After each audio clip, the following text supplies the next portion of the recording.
Hello. Today's reaction video is for the latest movie review put out by The Unusual Suspect. One of my favorite reviewers, and I've done a lot of reactions to his trailer mashups over the past year. That's one of many projects he does. He does trailer mashups, movie reviews, and game reviews. And The Unusual Suspect does not put out reviews very often. He's a guy who likes to take his time to write them, edit them, just to make them perfect. Puts in a lot of hard work, and I don't know what to say that I haven't already said many times before. His editing, his writing, it's all just brilliant. He has great timing. He brings a lot to his videos, and this reaction video is a little special, I guess, because the first really big reaction video I did was to one of his reviews.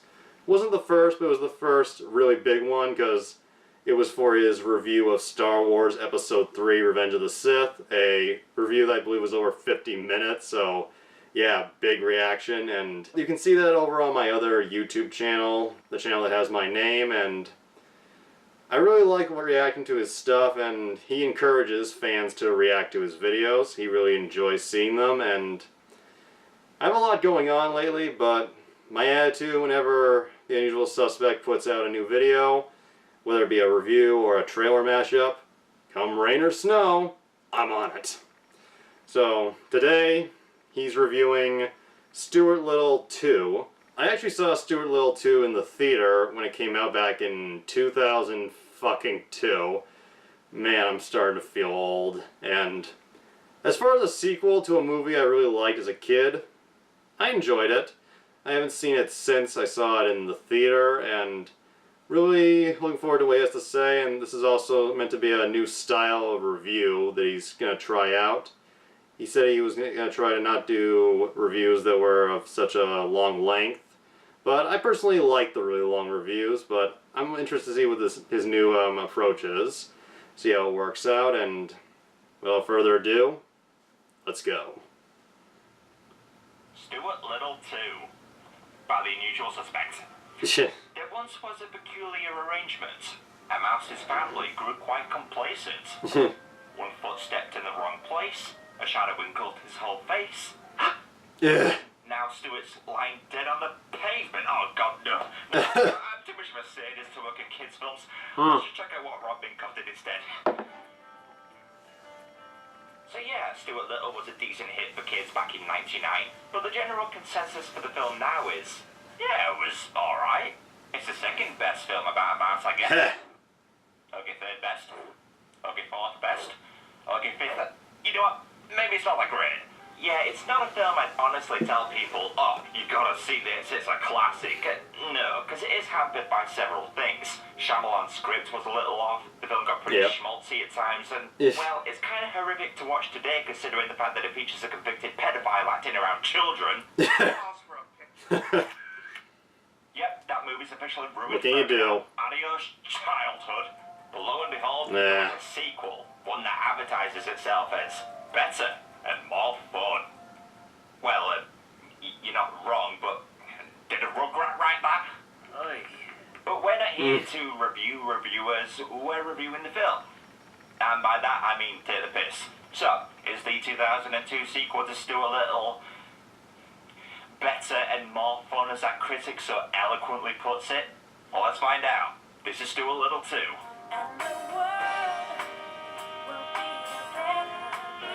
So the movie begins back at the Little house as we're reunited with Stuart, George, Mr. and Mrs. Little, and, well, it would appear those two got busy! A new addition to the family, a little girl called Martha.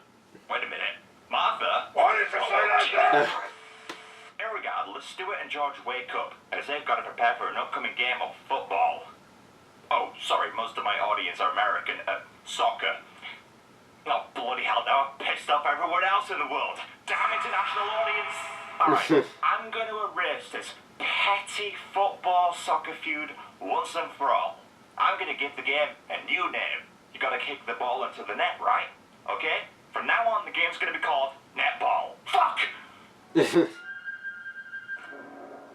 We're gonna play like Brazilian. We're going to get our asses kicked. I just lost all my Brazilian subscribers. So the family makes their way to the game, and, well, I am at least glad Mrs. Little has some sense in fearing Stuart's impending doom of being squished to death. But at least they're doing the sensible thing by having him on the bench. It's P.P. soccer. Nobody gets hurt. Oh, the blood backfired so fast. Meanwhile, however, in a more favourable alternate universe, the ball knocks the wind out of some ginger kid, and cause he's pulling a Neymar, the coach has got to make a decision. Well, we could play with just 10. Yeah, but we have George, so it'll be like having 9. Oh, I didn't realise little boys could be such bitches. Yeah, but we have George, so it'll be like having 9. Yeah, but we've got you fat fuck. You count as 2, so I guess that evens things out, doesn't it? The Lord held the littles for Stuart is actually subbed in. Oh, I can't watch. Over here! I'm open! Tell me when it's over. I got it! Gotta focus on the positive. Like how the cremation process won't take long. Oh god, I can't watch. But the ball rolls towards George as it's up to him to score the winning goal.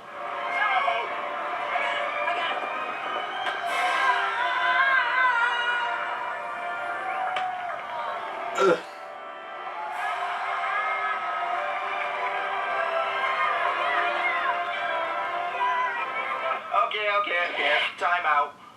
What just happened?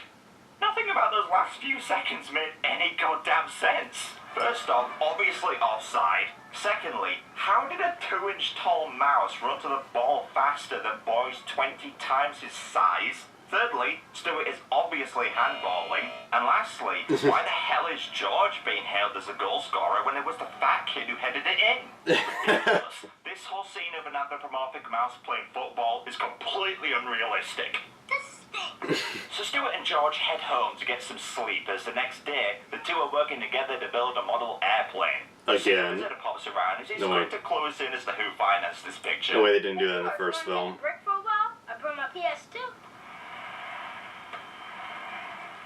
Hey, hang on a minute. That kid looks familiar. How'd you do that? Work out.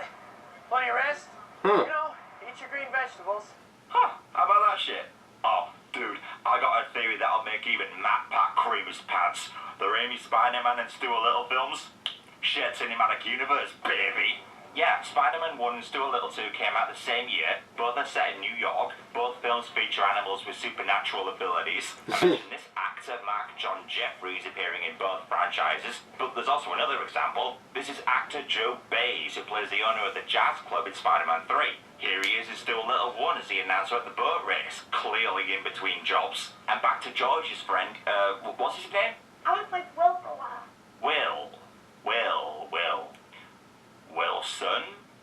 Sam Wilson.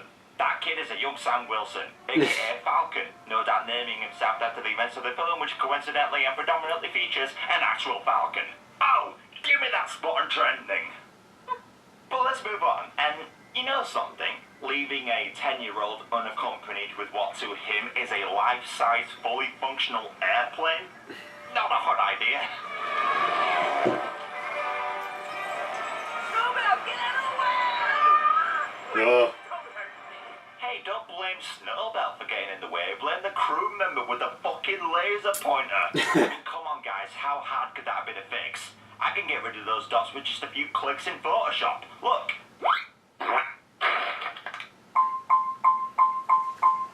I fixed it. Of course you would. But Mrs. Little opens the door. The Stuart goes flying out towards Central Park and watch out for the fucking nuns.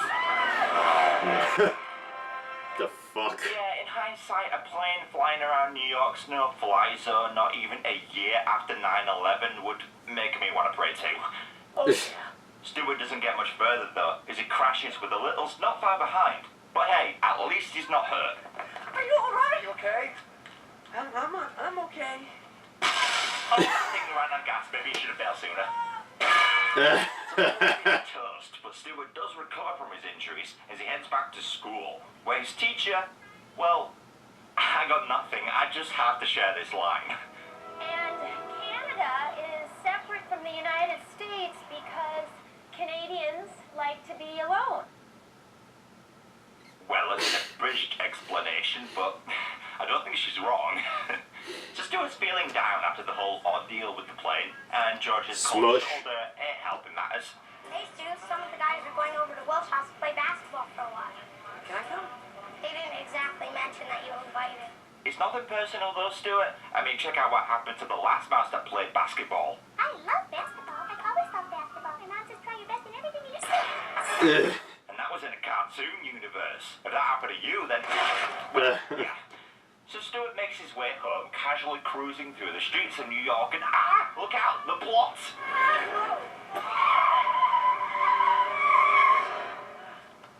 Miss? Are you alive? Well, she's a dead canary. Wait a minute, dead canary? Girls! Out of the hole! Oh, scratch that guy, she's alive. Back in the hole! Oh, she's clearly very dazed and confused though. Out of the hole! Oh, but according to IMDb, she's the main character, so she has to survive. Back in the hole! Out of the way, please, out of the way. Injured bird coming through. Injured bird coming through? Oh shit, I just injured that bird by running it over, but injured bird coming through! Hey, where's the falcon? What falcon? So it turns out the canary has a falcon after her, as she's quick to voice her displeasure, which I will now censor for shits and giggles. Eat my brothers, you wild... You want to antagonize him? Stuart manages to quickly outrun him though, as the two then introduce themselves. Meet Margalo, voiced by Melanie Griffith. She's a bird so talented, she's able to apply mascara without hands. You know, if you listen close, you can just about hear all the women of the world collectively shouting out, "Bullshit!" So Stuart brings Margalo home, somehow managing to open a human-sized door while carrying someone. Mighty Mouse, eat your fucking heart out. I mean, jeez, that's the equivalent of me single-handedly opening the fucking black gates of Mordor. Well, anyway, he proceeds to mend Margalo's wing, but I just can't help but notice that she's acting happy. Too happy. Once, we lived in a box. Well, not really a box. It was one of those things where people keep their jewelry, you know? A jewelry box? Yes, that's what it must have been, a jewelry box. It was wonderful. Whoa. Whatever Margalo is on, I want some. It was Hello, man. wonderful. It was wonderful. Mm. Wonderful. Wonderful. Jesus. I'm just gonna leave him that. So Margalo settles in as Stuart's quick to introduce her to the family. She says hello to Snowbell. It goes well, and Mrs. Little in particular seems quite taken with her. I found her. Found me. He did more than that. He saved my life. You did? I like how Mrs. Little here seems shocked that Stuart saved someone, and not by the fact that, oh, I don't know, a fucking canary just spoke back to you in plain English. I just don't get the rules of this world. Mice can speak to humans, birds can apparently speak to humans. In Stuart Little 3 we find out skunks can speak to humans. Ugh. But cats, well, they can speak, but only other animals can understand what they're saying. And why has Weird. Stuart never seemingly mentioned this to the Littles? You'd think at some point he'd have said, oh, your cat can talk, by the way. Yeah, he's alright, sarky little bastard. Oh, and are these animals even aware of what humans do to them? Because, well, check this scene out from the next morning. So, Margalo, can I get you anything else? Whip you up an omelet? What the fuck did you just offer that bird? An omelet?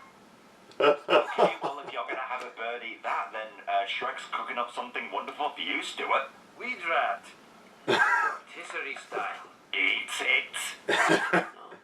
So everyone heads out for the day as Margalo has a run-in with the Falcon, and it turns out she's actually in cahoots with him. So, Margalo, what's going on here? You case the joy? Any valuables? Come on, thrill me, chill me.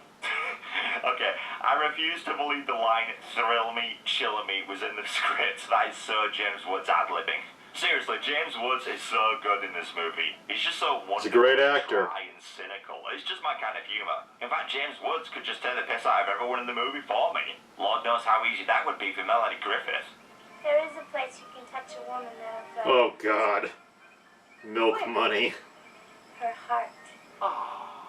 A moment while I vomit. You see how good he'd be? Fucker will put me out of a job.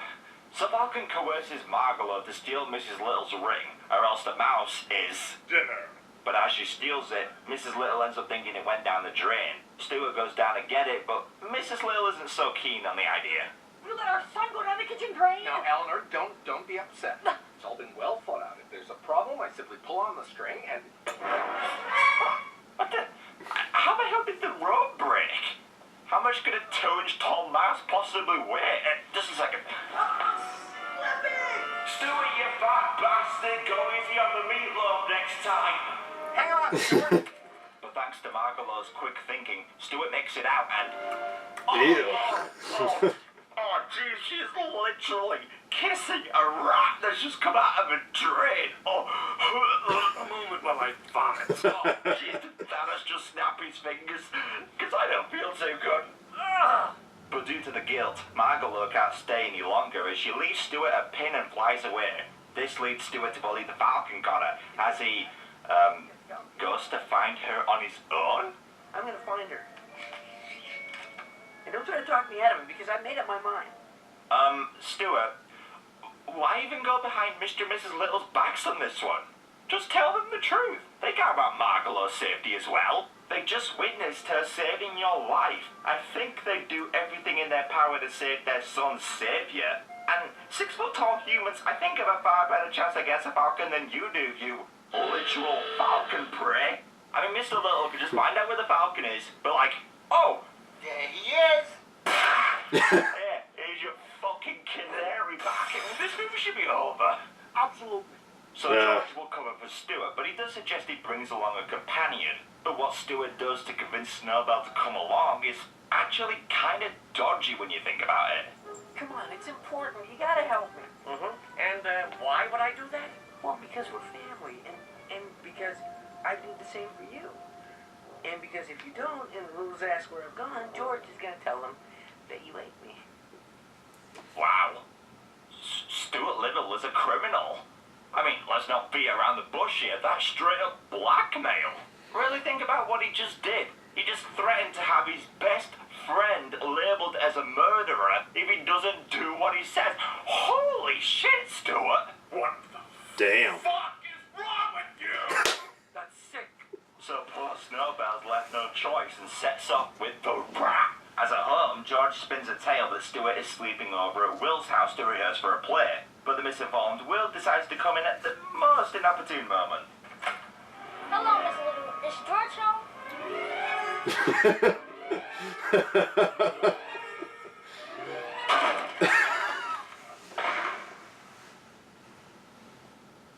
Back with Stuart and Snowbell, though, as they quickly began to realise that walking in a random direction for hours on end isn't the best way to find someone.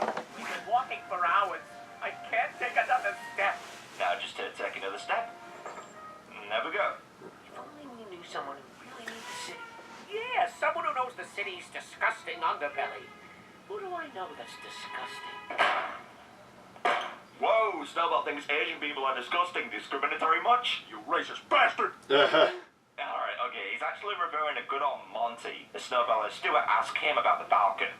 You know where we can find him? You don't want to find him. You don't want anything to do with him. Trust me, he'd eat you so fast you'd be a pile of falcon poop before you could yell for help. Well, I think that's more of a testament to his excellent digestion system than anything, but go on. They grab you by the back of the neck and carry you so high you can't even see the ground, and then they drop you. And by the time you hit the pavement, they just drink what's left through a straw. Holy shit! God I'm damn. not reacting to what he said. I'm reacting to that smile. God, that's got to be one of the most evil smirks I've ever seen in the history of film. Just try to tell me he looks out of place among cinema's greatest villains. You can't. Let's put a smile on that face. Snowbell, you alright? Oh, yeah. In fact, good news. I no longer need a litter box.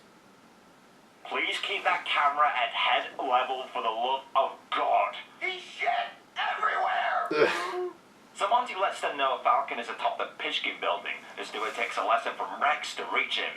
Maybe if we find some balloons, we can float to the top. Toy Story. Stuart, The balloons fly in just the right way as he's quick to encounter Talon not in flame himself. But remember that joke I made in my Fellowship of the Ring review where I pointed about how crappy Aragorn's bow was?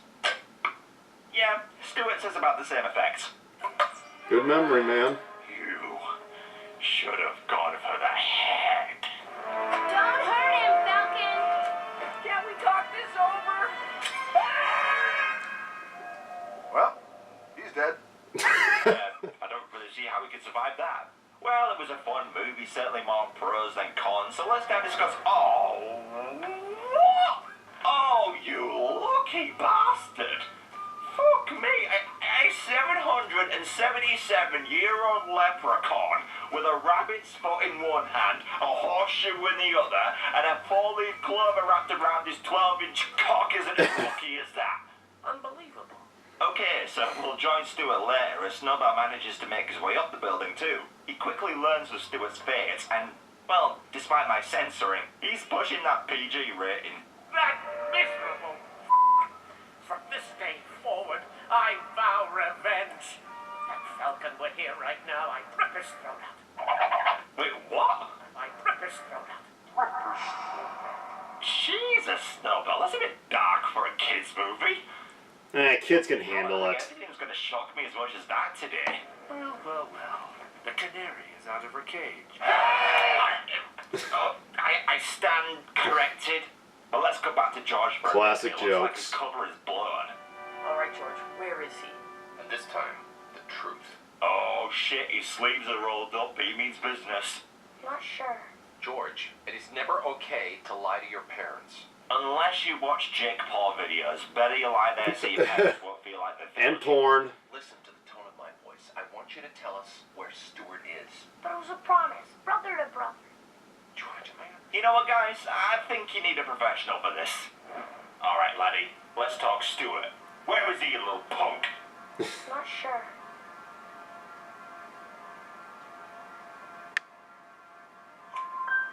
You're lying, George. You know where Stuart is. So why don't you spill the beans already? Wait, did the play just select fucking truth?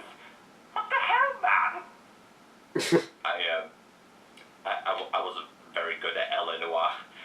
Okay, let's finally get back to Stuart as he's... wow, Stuart really seems to get himself on boats a lot, doesn't he? He had the Wasp in the first film, the Garbage Barge in the second. Hell, he even rides one in that straight-to-DVD sequel. Jeez, So man, bad. I don't know how to play this. I'm on a boat! I'm on a boat! Everybody look at me, cause I'm sailing on a boat! I'm on a boat! I'm on a boat! Take a good hard look at the motherfucking boat! Stuart's out of a motherfucker, this garbage barge is lit. But watch out for the used condoms on that bag of dog shit. That's what we're gonna pay. He wants for Stuart for lunch. Gonna get him a plate and go and get that docket up. So Stuart's luck continues as he miraculously finds the plane from earlier in the movie, which just so happened to have been dumped on the exact same garbage barge. So he's quick to fix her up to go save Margolo. Now just to gracefully grab her in the flyby. Oh, well, it was a good plan. Oh, this has been a bad day. Margolo survives though as Falcon pursues with the Littles not far behind. That's largely thanks to a brand new character, in fact. Follow that flying mouse! Okie dokie, no problem!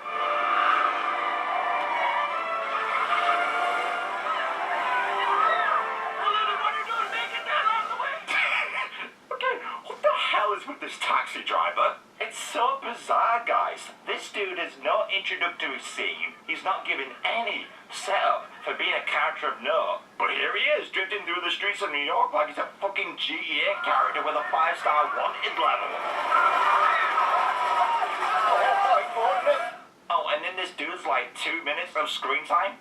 He somehow manages to get his own bloody catchphrase. Okie dokie, no problem! Okie dokie, no problem! Okie dokie, no problem! I just love how that's his response. The Littles ask the impossible of him. Follow that bird where cars aren't allowed. Park and wait for us here where you'll most definitely get a ticket. And how does he respond? Okie dokie, no problem! Someone get that man on a t-shirt star. Cause that can-do attitude is precisely what this world needs right now. Okie dokie, no problem! So thanks to the world's best taxi driver, the Littles catch up to Stuart. But they're actually hopeless as now Falcon's clipped Stuart's plane and now he's about to die. But it's okay. Margola has some great advice. Stuart, pull up! Oh, really? I should pull up? I was just gonna let the plane crash. Tweety. I can't. It's stuck. Lever's stuck. Okay, you could help Stuart pull up the lever. You could fly out the plane and carry Stuart to safety. Or you could just say, We'll try harder! you are absolutely hopeless. So Stuart saves the plane, but he quickly realizes that outrunning the fucker ain't gonna work, so Stuart decides it's time to play chicken. Just gotta dump the cargo first. What do you mean? Do a barrel roll. Ah!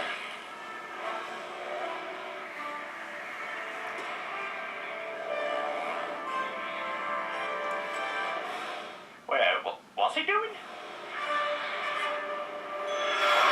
Ah, fucking hell.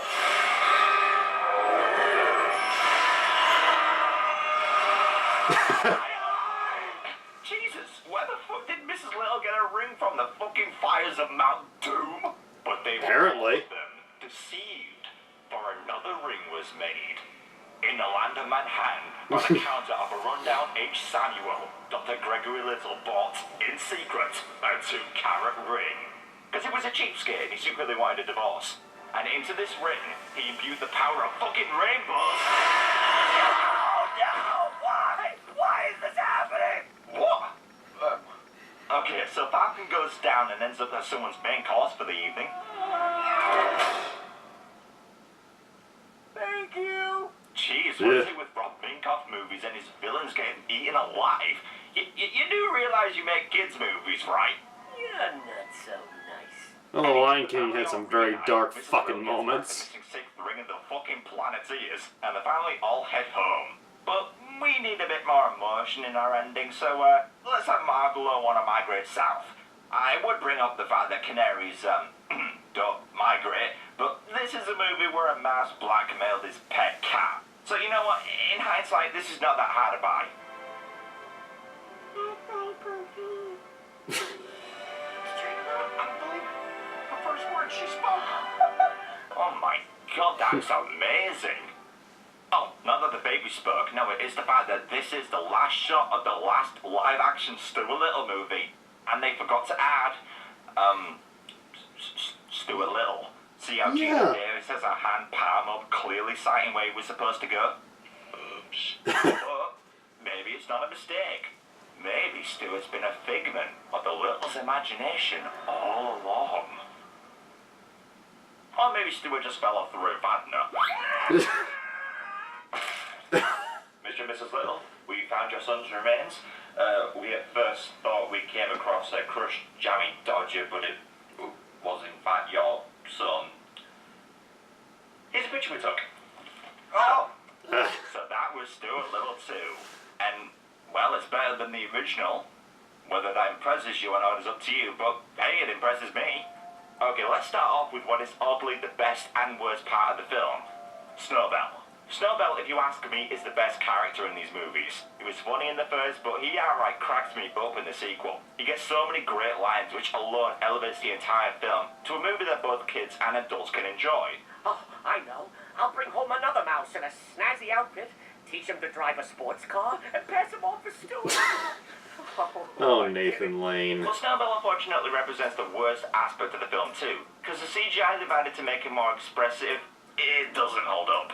His mouth movements often look cheap, and the effect they sometimes put on his eyes is really distracting. I don't remember the CG looking this off in the first movie. But hey, Snowball is so damn funny, I can look past it. Don't worry, George has us covered. George? George doesn't know poop from applesauce. Now, I'm not going to delve into things like the charm of the film and the soundtrack, because Stuart Little 1 did that well too. So let's look at the new additions. Let's start off with Falcon, who I think is a far better villain than Smokey. True, he is just James Woods playing James Woods, but hey, what's wrong with that? He's conniving, scathing, and very charismatic. What all villains, I think, should be. Maybe they should get James Woods to play a Marvel villain someday, that could be fun. Melanie Griffith as Margolo is also a nice new addition. Granted, it's a little weird making a bird a love interest to a mouse, but she's delightfully compassionate and sassy at the same time. Had a live-action Stuart Little 3 been made, I would have liked to have seen it back. The live-action actors are also good. Better than the first movie, I think. No doubt thanks to the stronger script that gives them some great lines too. What are you going to do now? Which way's Canada? It's that script alone that makes this a superior movie to the first, which is a shame actually considering Stuart Little 2 only grossed about half of what the first film did, which I guess is why the third film was an animated straight-to-video release. With so, horrible if you're animation. looking for a couple of solid family features full of plenty of laughs and a good heart, pop these two films on. And if the upcoming Stuart Little reboot can match these films' quality, then the character is in good hands. I've been the unusual suspect, and... Oh, right, I only reviewed theatrical releases, guys, but I'd be prepared to give you my brief thoughts on the movie right now. Little, you've got the job. Great! How about a scout shake? No, I meant scout handshake. It's a pile of shit. Until next time.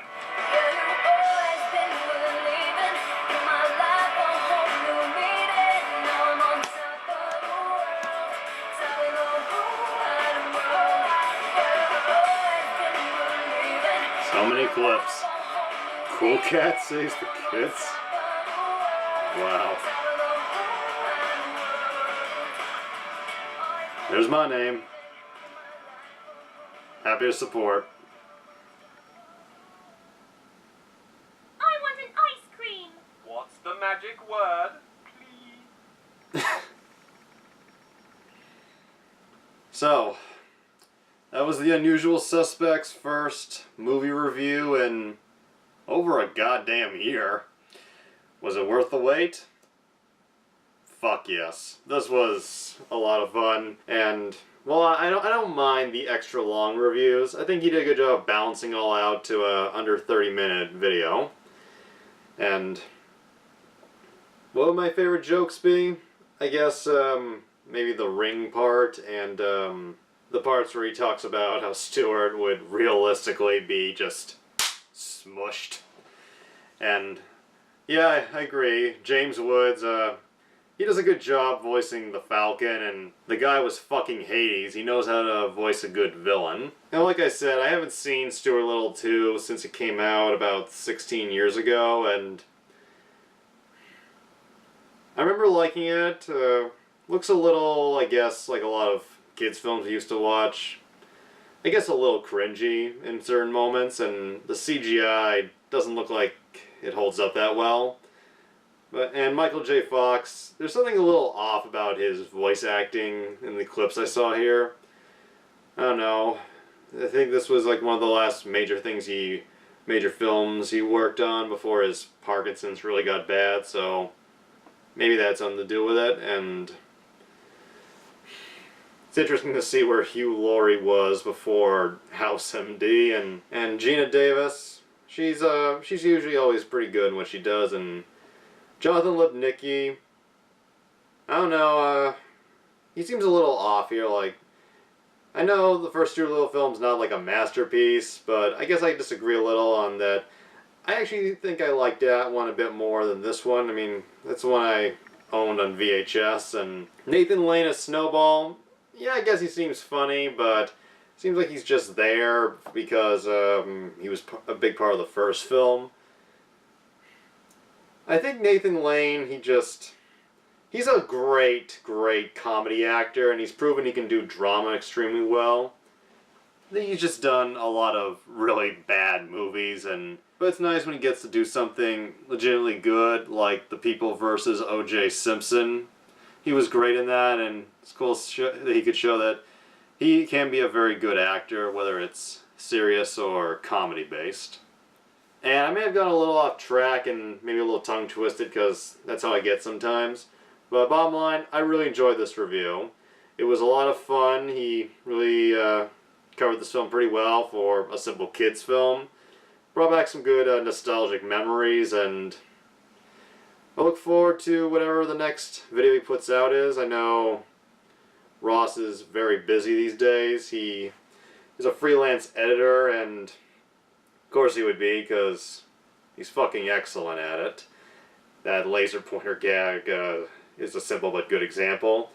And whether it's a trailer mashup or a video game review. I know he doesn't do the movie reviews too often. I look forward to whatever he does next, and I hope it's not another full year before we get the next movie review, because those are my favorites. And if you ever see this, Ross, because there's a chance you might, good job, man. Happy to be one of your many Patreon supporters, and you were my first big reviewer that I reacted to, and as always, till next time.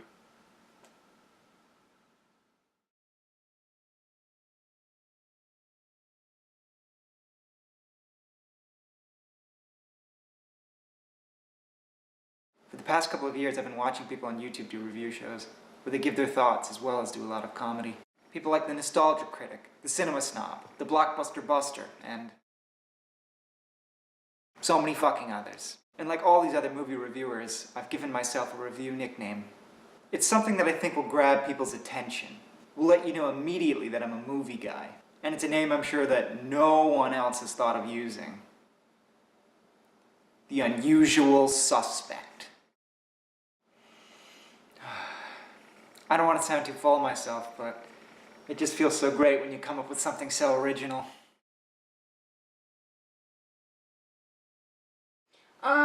Babe, I think that there's something you should see.